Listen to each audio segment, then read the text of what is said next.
Welcome back to Skippers, presented by FanDuel Canada, the best sportsbook in Canada. We use it. We gamble on baseball every single day, and the only sportsbook we use is FanDuel. So thank you to FanDuel for sponsoring this video.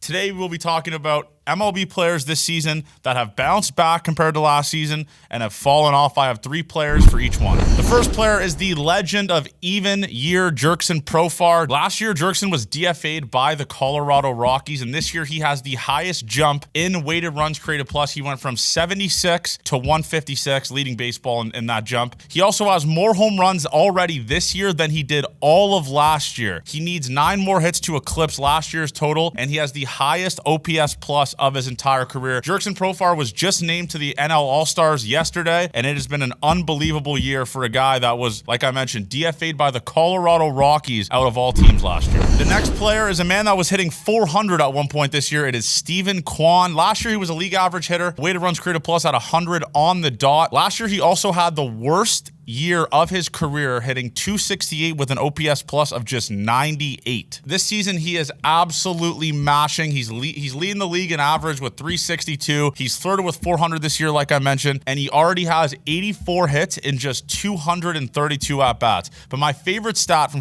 Quan so far this year is he has a 420 on-base percentage. Just insane stuff. He has been a massive part for the best team in the AL Central and the Cleveland Guardians, and it's been unbelievable to watch him play this year. The last player is Bryce Terang from the Milwaukee Brewers. This guy has been an absolute stud. Last season, he was terrible. I mean, he had 218, 21% K rate, and a weighted runs created plus of just 60. A 60 weighted runs created plus. He only hit 6 home runs in 136 games. This year, he has doubled his weighted runs created plus to 120, has matched his home run total from last season while putting up a 2.5 F/WAR in only 82 games. Now we got to talk about some of the guys that have fallen off. This list is very, very sad because these are 3 players I really enjoy watching play baseball. The first player is Diaz of the Tampa Bay Rays. He had a career year last year, hitting 22 home runs, 330 average, and a weighted runs created plus of 164 with a 5 F/WAR. This year, he's been nothing short of terrible. He leads baseball in the biggest drop-off of weighted runs created plus, going from 164 to 106. Yandy is currently walking at the lowest rate of his career while slugging 380, which is a career low since 2017. At the pace that he is currently going at, Yandy isn't even going to hit a quarter of the WAR he hit from last season, neither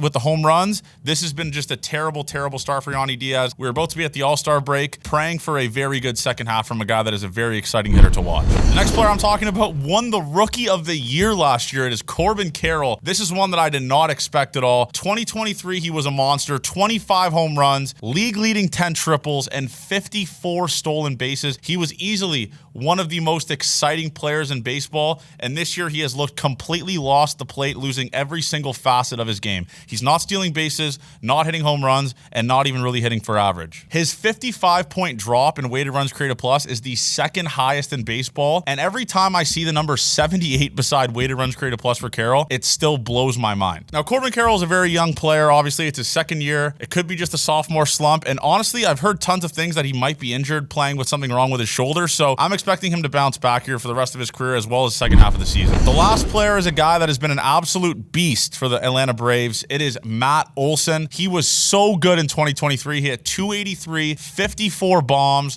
124 RBIs, and had an F/WAR of 6.5. He easily solidified himself as one of the best power hitters in the game and was a key reason for the 2023 success of the Atlanta Braves, who would go on to win the NL East title. This season has been anything but that, as he is posting the lowest weighted runs created plus of his career at 107, a 53-point difference from last season. He is striking out at an insane 27% rate while walking at the lowest rate of his career at a lowly 9%. With Ronald Acuna Jr. out for the remainder of the season for the Atlanta Braves, they need Matt Olson to figure it out and turn it around soon, because the NL East is an absolute monster, with the Philadelphia Phillies being a wagon and the New York Mets slowly starting to figure it out. And there you have it. Those are the players that have bounced back well and players that have fell off. Hope you guys enjoyed this video. Make sure you guys like, subscribe, and download FanDuel Canada. Thank you to FanDuel Canada for sponsoring this video. Make sure you download it today and only bet on the greatest book in Canada.